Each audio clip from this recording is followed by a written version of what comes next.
चतुर खरगोश। बहुत समय पहले की बात है। एक घने जंगल में एक खूंखार शेर रहता था। वह जंगल का राजा था, लेकिन वह बहुत ही निर्दयी और क्रूर था।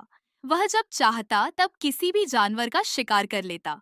जंगल के सभी जानवर उससे बहुत डरते थे। जंगल के जानवरों को शेर की इस आदत से बहुत परेशानी होने लगी। अगर वह इसी तरह हर दिन जानवरों को मारता रहा तो जल्द ही जंगल में कोई भी नहीं बचेगा। डर के मारे सभी जानवर एक दिन मिलकर शेर के पास गए और उससे विनती करने लगे।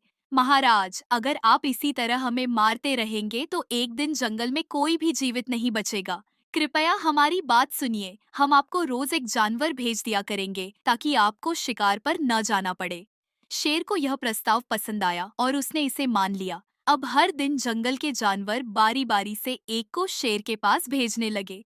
कुछ दिन ऐसे ही चलता रहा। फिर एक दिन एक छोटे से चालाक खरगोश की बारी आई।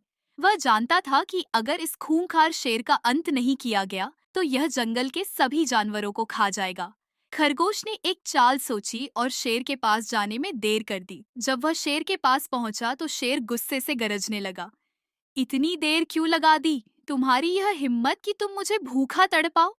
खरगोश बहुत ही शांत स्वर में बोला। महाराज, मैं अकेला नहीं आया था। हमारे जंगल में एक और शेर आ गया है। उसने रास्ते में मुझे रोक लिया और कहा कि अब वह इस जंगल का राजा बनेगा। मैंने उससे बहुत विनती की कि मुझे आपके पास जाने दे, लेकिन उसने मुझे अपने पास रोक लिया। बड़ी मुश्किल से मैं यहाँ तक आया हूँ। शेर यह सुनते ही गुस्से से आग बबूला हो गया और दहाड़ते हुए बोला, कहाँ है वह दुस्साहसी शेर? मुझे अभी उसके पास ले चलो। मैं उसे दिखा दूंगा कि असली राजा कौन है। खरगोश शेर को एक गहरे कुएं के पास ले गया और बोला, महाराज, वह शेर इसी कुएं के अंदर छिपा हुआ है। जब मैंने उससे कहा कि असली राजा आप हैं, तो उसने गुस्से में मुझे मारने की कोशिश की। शेर ने कुएं में झांक कर देखा। कुएं के पानी में उसकी खुद की परछाई दिखाई दी, जो उसे दूसरे शेर की तरह लगी। शेर ने जोर से दहाड़ मारी तो उसकी आवाज कुएं से गूंजकर वापस आई।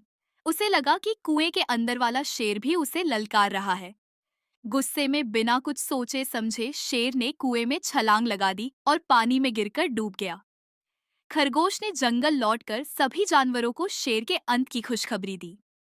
अब जंगल के सभी जानवर सुरक्षित और खुश थे। इस कहानी से हमें यह सीख मिलती है कि ताकत से बुद्धि की शक्ति होती है। समझदारी और चतुराई से बड़ी समस्या का हल निकाला जा सकता है। Like, share and subscribe for more.